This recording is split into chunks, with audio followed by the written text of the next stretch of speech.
같이 기도하심으로 10월 첫 주 10월 6일 수요일 저녁 예배를 시작합니다. 하나님 아버지, 10월달 풍성한 가을 계절을 우리에게 주시고 한 주간을 또 살 수 있도록 우리와 함께 해주심을 감사합니다.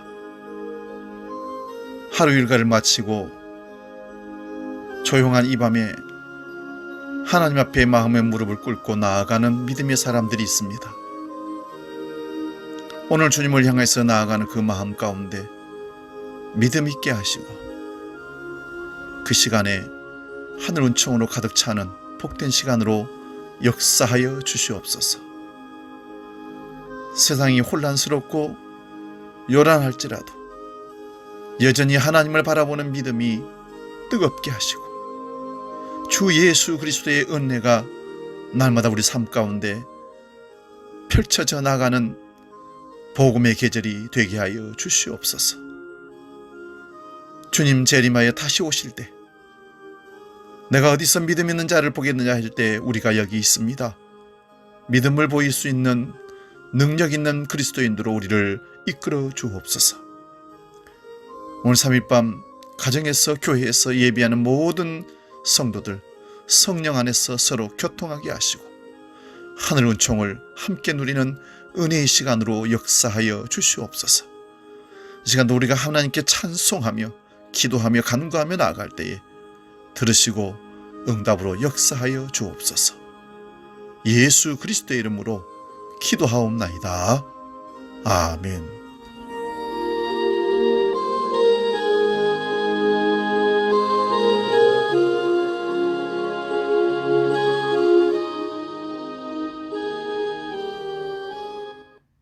우리 찬송가 261장 이 세상의 모든 죄를, 그리고 337장 내 모든 시험 무거운 짐을 함께 찬송합니다.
주의 흘리신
오늘 저녁 우리에게 주시는 하나님 말씀은 빌립보서 3장 1절에서 2절 말씀입니다. 두 구절 말씀을 우리 한 목소리로 봉독할 때 살아계신 주님의 음성을 들을 수 있기 바랍니다. 빌립보서 3장 1절에서 2절입니다. 봉독합니다. 끝으로 나의 형제들아 주 안에서 기뻐하라. 너희에게 같은 말을 쓰는 것이 내게는 수고로움이 없고 너희에게는 안전하니라. 개들을 삼가고 행악하는 자들을 삼가고 몸을 상해하는 일을 삼가라. 아멘. 오늘 봉독한 말씀으로 빌립보서 강의 15번째 개들을 삼가고 이런 제목으로 말씀의 은혜를 나눕니다. 개들을 삼가고 오늘 본문의 말씀으로 제목을 잡으면서 개들 조심 이렇게 하려가다 성경에 있는 말씀으로 개들을 삼가고 그대로 제목을 땄습니다. 우리 옛날 시골 동네를 가다 보면 개들을 참 많이 키웠습니다. 사나운 개들이 참 많은데 그래서 개에 물리는 사고가 많이 발생해서 그 집에 들어갈 때 개가 사나우면 개 조심 이렇게 써놨습니다. 바로 그런 것들과 같은 뜻의 의미입니다. 삼가란 말은 조심하라 이런 얘기입니다. 오늘 말씀을 1절을 보면 끝으로라는 말이 있습니다. 끝으로 이렇게 시작하는데요. 이것은 빌립보서의 끝이라기보다는 한 주제의 전환입니다. 다른 주제로 바꿔간다는 것이죠. 바울은 어떤 주제를 말하든지 빌립보서에서의 큰 주제인 기뻐하라는 말을 계속합니다. 바울은 지금 복음을 전하다가 감옥에 갇혀 있습니다. 빌립보 교회의 소식을 듣고 편지를 쓰는 중에 또 다른 빌립보 교회의 문제를 들을 수 있었습니다. 그래서 그 문제를 주의하라 말합니다. 그러나 그런 문제가 있음에도 불구하고 바울 사도는 나의 형제들아 주 안에서 기뻐하라 말씀합니다. 여러분은 평소에 기뻐하면서 사십니까? 기쁜 일이 없이 그저 우울하게 살아갑니까? 코로나 분리라고 해서 코로나 시기에 많은 사람들이 우울해하면서 활동을 하지 못하고 방 안에서 실내에서 갇혀 사는 사람들이 많다고 합니다. 많은 사람들이 별로 기뻐하면서 살아가지 않는 듯합니다. 그래서 어떤 사람들은 억지로 웃게 하려고 유머를 만들고 웃기는 일을 직업으로 삼는 자들도 있습니다. 근데 남을 웃기려는 일이 얼마나 힘든 일인지 여러분 코미디언이나 개그맨 같은 사람들 그 한 번 몇 분의 웃음을 주기 위해서 일주일 내내 그 코너를 준비하고 많은 청중들 시청자들을 웃겨주려고 애를 쓰지만 정작 그 공연을 끝내고 내려와서는 자기들은 마음이 우울하다는 것입니다. 남을 웃기려고 하는 일인데 자기들이 고역이 되었다는 것이죠. 그러므로 성경에서 항상 기뻐하라는 말씀은 우리가 주체가 되어 스스로 만들어내라는 그런 말이 아닙니다. 교회도 감정적인 기쁨을 만들어내기 위해 인위적인 연출을 한다면 그것이 찬양이든 설교이든 육신의 일이 됩니다. 하나님의 일이 되려면 하나님으로부터 주신 믿음 안에서 일어나는 진정한 하늘 기쁨이 일어나야 그게 하나님의 일의 기쁨이 되는 겁니다. 그러면 바울은 옥에 갇혀 있는데도 무엇이 그렇게 그를 기쁘게 해서 무엇으로 인하여 기뻐하고 항상 기뻐하라고 우리에게 말씀하는 겁니까? 그것은 주 안에 있기 때문이라는 것입니다. 주 안에서 기뻐하라는 말씀입니다. 주 안이라는 말은 바울 서신에서 가장 많이 등장되는 사용되는 용어입니다. 우리가 예수님을 믿는다는 것은 우리가 주 안에 있게 된다는 뜻입니다. 이 말은 예수님이 우리 안에 계신다는 말씀입니다. 예수님이 우리 안에 그의 영으로 거하십니다. 그러므로 예수님께서 십자가에서 다 이루시고 그리고 그의 영을 우리에게 넘겨주심으로 영으로 그리스도께서 우리 안에 계시게 되는 겁니다. 그런 사람들은 주 안에서 이루어진 일로 인하여 기뻐합니다. 세상 일 때문에 일에 일비하지 않는다는 거죠. 하나님께서 그리스도 안에서 행하신 일들과 그리스도께서 하나님의 일을 이루어내신 것으로 기뻐하는 자가 진정한 성도입니다. 그런데 주 안에서 누리는 그 기쁨을 빼앗는 자들이 나왔습니다. 물론 주님이 주신 이런 기쁨을 빼앗을 수는 없습니다. 그렇습니다만은 이 세상에서 우리가 발을 딛고 사는 한 이 세상의 신이 우리로 하여금 그 기쁨을 맛보지 못하게 하려고 방해합니다. 그래서 바울사도는 이 기쁨을 빼앗기지 않도록 같은 말을 반복해서 계속한다는 것입니다.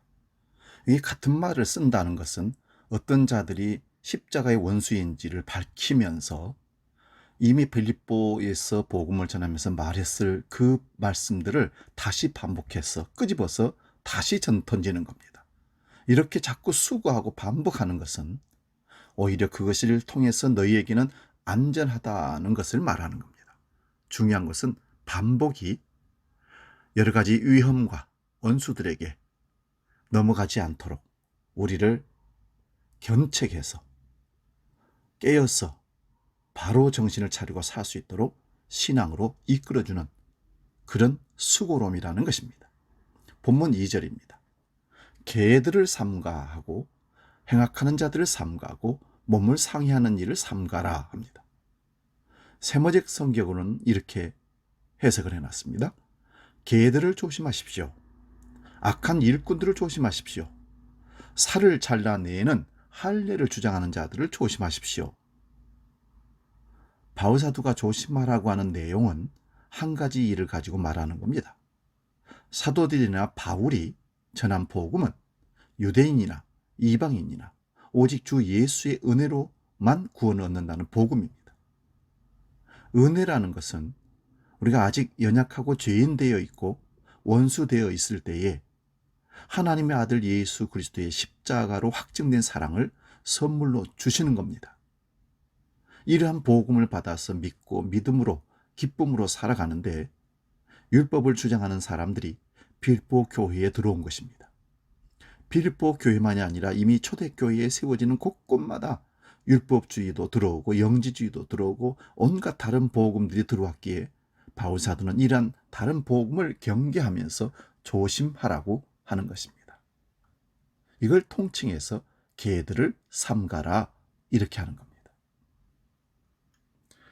다른 복음을 전하는 것, 특히 오늘 본문은 할례를 받아야 구원을 받는다고 하는 자들에 대하여 개들이라고 하고 악을 행하는 자들이라고 합니다. 유대 사회는 개라고 하는 말이 굉장히 아주 모욕적인 말입니다. 이러한 자들은 손으로 할례를 행하는 자들을 보고 말합니다.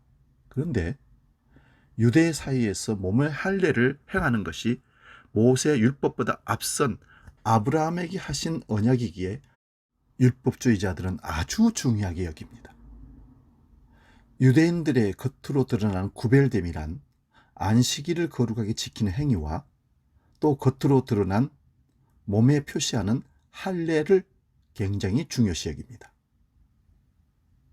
다시 말씀드립니다. 유대인들은 겉으로 드러난 구별된 행위가 안식일을 지키는 것이고요. 또 하나는 몸에다가 표시를 하는 건데 그게 할례입니다. 이 두 가지를 굉장히 거룩한 행위들로 자랑을 하게 됩니다.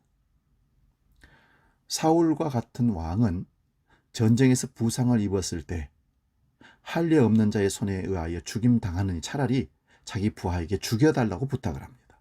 근데 부하가 어떻게 왕을 죽입니까? 벌벌 떨면서 죽이지 못하니까 자신이 칼 위에 엎드려져서 자결했다고 합니다.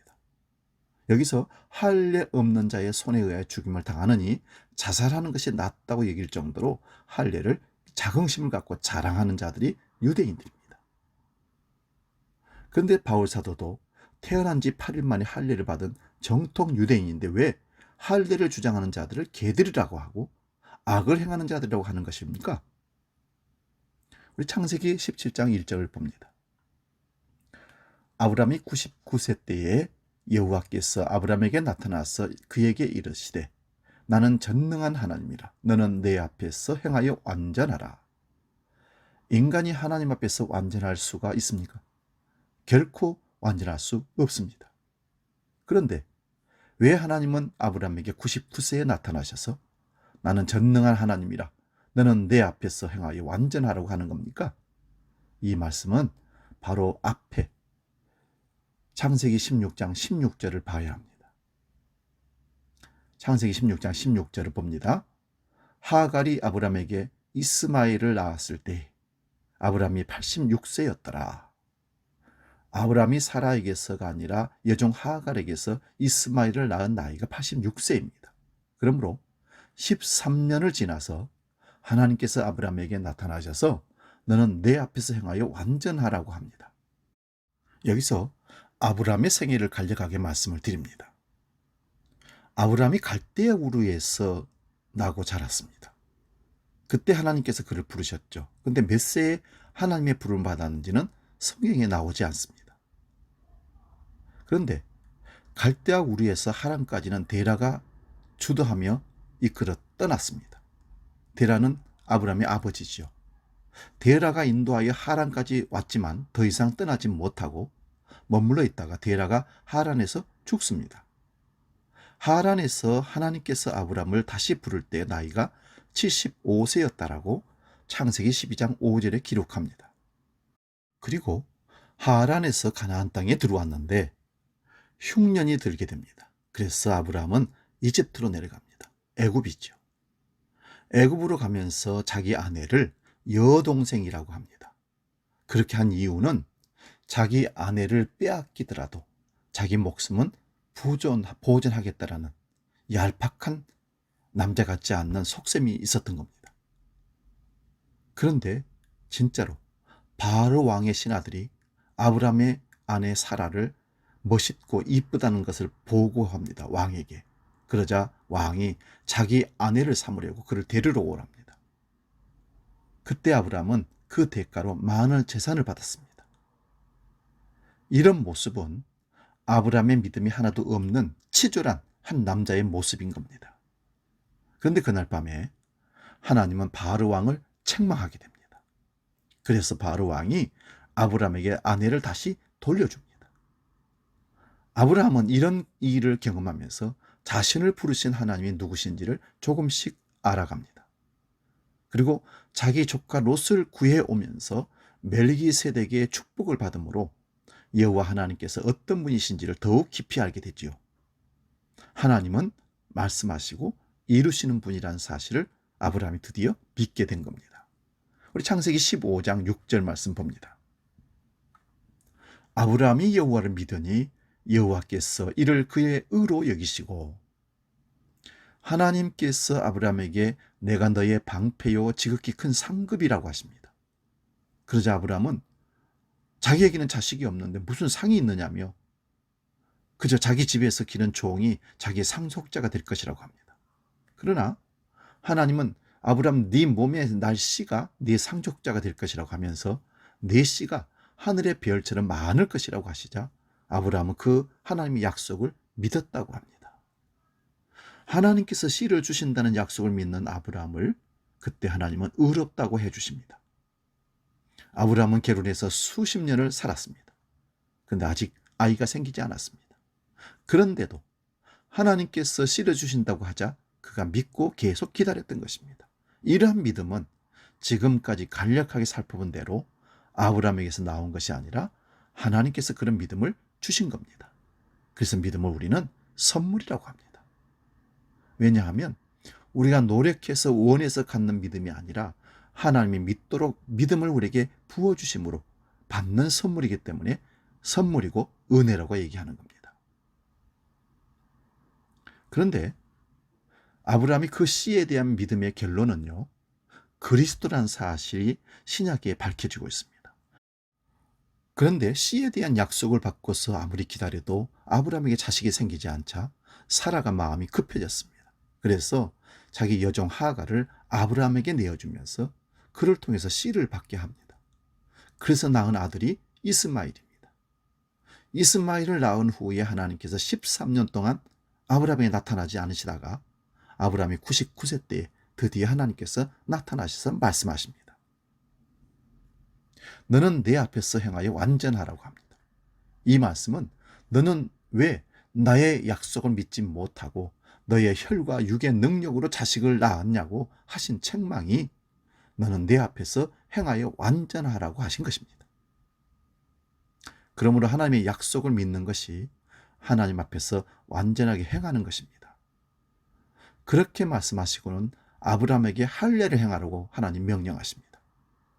그러면서 너와 사라 사이에 자녀가 있을 것이라고 하십니다. 그런데 아브라함이 하나님의 약속을 믿지 못하고 웃었습니다. 사라도 웃었습니다. 자신의 나이가 100세고 사라 나이는 90세, 이미 생리가 끊어진 지 오래라 아이를 출산할 수 없는 고목 같은 나무 같은 존재가 된 겁니다. 원래 아이를 낳지 못하는 여인인데 생리까지 끊어졌으니 아주 가망이 없는 사라. 그가 그 얘기를 들었을 때 웃음이 나올 수밖에 없었습니다. 설마 그런 일이 일어나겠는가? 하나님 말씀을 비웃은 것입니다. 인간의 혈과 육으로는 일어날 수 없는 일이기 때문에 그렇습니다. 그런데도 하나님은 아이의 이름을 이삭이라고 주어지면서 약속하셨습니다. 그 다음 한 해가 지나자 아브라함 사라 사이에 둘 다 믿지 않았는데 이삭이 태어났지요. 그러므로 하나님의 약속은 인간의 비웃음을 배경으로 이루어집니다. 그 완성이 십자가입니다. 온갖 인간의 조롱과 비웃음을 받으면서 예수님은 십자가에서 다 이루었다고 하셨습니다. 그렇다면 하나님께서는 왜 99세의 할례를 아브라함에게 하라고 하신 것입니까? 하나님의 자녀는 인간의 혈과 육으로 나온 것이 아니라 약속의 능력으로 나오기 때문입니다. 그러므로 할례를 행하라고 하신 것은 하나님의 약속에 대한 믿음의 표시가 되는 것이죠. 로마서 4장 11절 말씀을 봅니다. 그가 할례의 표를 받은 것은 무할례 시에 믿음으로 된 의를 인친 것이니 이는 무할례자로서 믿는 모든 자의 조상이 되어 그들도 의로 여기심을 얻게 하려 하심이라. 아브라함이 할례를 받은 것은 믿음으로 의롭다함을 받는 것에 대한 도장을 친 것이라고 합니다. 인친 것이죠. 하나님께서 아브라함에게 씨를 주신다는 약속을 믿음으로 의롭다함을 받았습니다. 그런데 그 약속을 믿고서 기다리지 못하여 아브라함이 이스마엘을 낳고 말았습니다. 이스마엘을 낳고서 13년이나 기다리시다가 더 늙고 사라도 생리가 완전히 끊어진 후에 다시 약속을 주시면서 할례를 받으라고 한 것입니다. 이 말씀은 하나님의 약속은 믿음에서 나는 것이지 너희 육체의 행위가 아님을 보여주는 증거입니다. 그러므로 할례는 육체의 능력이 아니라 오직 믿음으로 되는 것을 확증하는 표가 되는 것입니다. 그런데 유대인들은 그 할례를 자신들의 행위로 자랑을 하고 있으며 자긍심을 갖고 그것들을 자랑하며 드러냈던 것입니다. 그래서 바울은 이들을 개라고 했던 겁니다. 깨닫지 못하는 짐승 같은 개. 로마서 4장 1절에서 10절을 봅니다. 그런즉 육신으로 우리 조상인 아브라함이 무엇을 얻었다 하리요? 만일 아브라함이 행위로서 의롭다 하심을 받았으면 자랑할 것이 있으려니와 하나님 앞에서는 없느니라. 성경이 무엇을 말하느냐? 아브라함이 하나님 믿음에 그것이 그에게 의로 여겨진 바 되었느니라. 일하는 자에게는 그 삭시 은혜로 여겨지지 아니하고 보수로 여겨지니와 일을 아니할지라도 경건하지 아니한 자를 의롭다 하신 이를 믿는 자에게는 그의 믿음을 의로 여기시나니 일한 것이 없이 하나님께 의로 여기심을 받는 사람의 복에 대하여 다윗이 말한 바 불법이 사함을 받고 죄가 가려짐을 받는 사람들은 복이 있고 주께서 그 죄를 인정하지 아니할 사람은 복이 있도다 함과 같으니라. 그런즉 이 복이 할례자에게냐 혹은 무할례자에게냐 무릇 우리가 말하기를 아브라함에게는 그 믿음이 의로 여겼다 하노라. 그런즉 그것이 어떻게 여겨졌느냐? 할례시냐 무할례시냐? 할례시가 아니요 무할례시니라. 아브라함과 다윗이 무엇을 믿고 무엇을 받았습니까? 믿음으로 의롭다함을 받았습니다. 만약 행위로 의롭다함을 받으려고 했다면 그것은 복을 받는 것이 아니라 저주를 받는 길입니다. 그러므로 아브라함의 할례를 행한 것은 오직 믿음으로만 의롭다함을 받는 것임을 보여주는 증거라는 겁니다. 그런데 유대인들은 할례를 받아야 구원을 얻는다고 예수를 믿는 자들에게 말하고 강요를 한 것입니다. 이러한 자들을 바울 사도는 개들이라고 하고 악을 행하는 자들이라고 하고 자기 살점을 뜯어내는 자라고 아주 과격하게 모욕적인 말을 던졌던 것입니다. 바울 자신도 유대인이라 난지 8일 만에 할례를 받았는데 왜 이렇게 말하는 것입니까? 자신이 그렇게 할례를 자랑하고 율법을 지킨 결과가 예수를 핍박하는 것이었습니다. 예수님을 전하는 자들 그래서 잡아 죽인 사람이 바울 사도입니다. 그러므로 오직 믿음을 말하는 것입니다. 그래서 손으로 할례를 행하여야 구원 얻는다고 말하는 자들을 개들이라고 했던 겁니다. 이어지는 말씀을 보면 십자가의 원수라고 합니다. 그렇다면 오늘날은 우리 주변에 어떤 개들이 있습니까? 예수 그리스도의 십자가로 다 이루심을 믿지 않고 무언가 더 보태야 한다고 주장하는 자들이 개들입니다. 다시 말하면 더 의롭게 열심히 일해라. 공을 세워라. 물질을 많이 들여라. 기도회를 얼마를 해라. 그걸 복음이라고 그걸 구원과 연관시켜서 강요하는 모든 행위들이 개들이 하는 행위들과 같다는 얘기입니다. 그것은 율법주의로 나오든지 번영신학으로 나오든지 신비주의로 나오든지 금욕주의로 나오든지 어떤 특별한 영적인 지식이 있어야 한다고 하든지 간에 예수 그리스도의 십자가에 다 이루심을 부인하는 자들이고 개들이라는 겁니다. 우리 요한계시록 22장 13절에서 21절을 봅니다.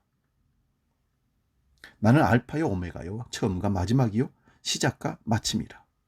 자기 두루마기를 빠는 자들은 복이 있으니 이는 그들이 생명나무에 나가며 문들을 통하여 성에 들어갈 권세를 받으려 함이로다. 개들과 점술가들과 음행하는 자들과 살인자들과 우상 숭배자들과 및 거짓말을 좋아하며 지어내는 자 다 성 밖에 있으리라. 나 예수는 교회들을 위하여 내 사자를 보내어 이것들을 너희에게 증언하게 하였노라. 나는 다윗의 뿌리요 자손이니 곧 광명한 새벽별이라 하시더라. 성령과 신부가 말씀하시기를 오라 하시는도다. 듣는 자도 오라 할 것이요 목마른 자도 올 것이요 또 원하는 자는 값없이 생수를 받으라 하시더라. 내가 이 두루마리의 예언의 말씀을 듣는 모든 사람에게 증언하노니 만일 누구든지 이것들 외에 더하면 하나님이 이 두루마리에 기록된 재앙들을 그에게 더하실 것이요 만일 누구든지 이 두루마리의 예언의 말씀에서 제하여 버리면 하나님이 이 두루마리에 기록된 생명나무와 및 거룩한 성의 참여함을 제하여 버리시리라. 이것들을 증언하신 이가 이르되 내가 진실로 속히 오리라 하시거늘 아멘. 주 예수여 오시옵소서. 주 예수의 은혜가 모든 자에게 있을지어다. 아멘. 성 안에 들어가지 못하는 첫째 목록이 개들입니다. 그러면 개들이는 어떤 자들입니까? 의의 세마포 옷을 입혀주셨는데 여기에 자기의 공적들을 훈장처럼 주렁주렁 매달려고 하는 것입니다. 예수 그리스도의 보혈의 피로 구원 다 이룰 수 없으니 너 공로를 세워라. 헌신해라. 더 순종해라. 이걸 해라. 저걸 해라. 그러면 하나님께 너를 구원해 주실 거야. 이게 이단들이 하는 겁니다. 개들이죠. 그러므로 그런 것들을 빨아내는 자가 복이 있습니다. 다 털어버리고 잘라버리고 그리스도 예수의 보혈로 씻어 오직 예수 공로로만 가능하다는 사실을 믿는 믿음, 이것이 진짜 하나님이 주신 은혜의 믿음이요 복음입니다. 그러므로 할례를 받으라고 하신 것은 왜 하나님의 약속을 믿음으로만 얻는 것인가를 확증하는 것인데 오히려 그것을 자기들의 자랑거리를 여기고 그것을 드러내면서 다른 사람을 무시하고 갈라치기 하는 그들을 보면서 개들이라고 하는 겁니다. 예수 그리스도의 십자가로 다 이루심을 부정하는 자들을 조심하시기 바랍니다. 오직 구원은 예수 그리스도 십자가 밖에 없습니다. 다른 걸 추구하면 그건 다른 복음이요. 그들이 개들입니다. 삼가하십시오. 이 시간 우리 개들을 삼가라 말씀하신 말을 마음에서 품고 복음 아닌 다른 것들을 자꾸 추구하려는 사탄의 유혹을 뿌리쳐지게 하시고 그런 자들을 다 멸하여 주시며 우리 주위에 얼씬도 하지 못하도록 오직 순수복음 말씀에 나타난 예수 그리스도 외에는 다른 거 없다라는 것을 확실히 믿게 해 주옵소서. 우리 함께 기도합니다.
피밖에 없네. 예수의 흘린 피 날리게 하오니 귀하고 귀하다. 예수의 피밖에 없네. 기도하겠습니다. 거룩하신 아버지 하나님, 예수 외에 다른 걸 추구하는 개들을 삼가하는 확실한 복음에 입증된 믿음의 사람들로 우리가 살게 해 주옵소서. 수많은 이단들과 잘못된 다른 복음들이 난무하는 한국 사회, 한국 교회 안에 확실한 십자가 복음 예수 외에 다른 것을 추구하지 아니하도록 정리해 주시고 사탄의 계획에 그 개들을 막아 주시옵소서. 오직 예수 그리스도를 믿음으로 구원단 이 변함없는 진리의 사실을 복음으로 확증하고 믿음을 지켜 끝까지 나아가 승리한 우리 모두가 되게 하여 주시옵소서. 이제는 우리 주 예수 그리스도의 은혜와 아버지 하나님의 크신 사랑과 성령님의 감동 교제 역사 충만케 하심이 개들을 삼가라는 말씀에 오직 예수 그리스도 복음 외에 다른 어떤 복음도 믿지 않기로 결단하며 나아가는 모든 믿음의 식구들 머리 위에 이제로부터 영원히 함께 계시기를 간절히 축원하옵나이다. 아멘.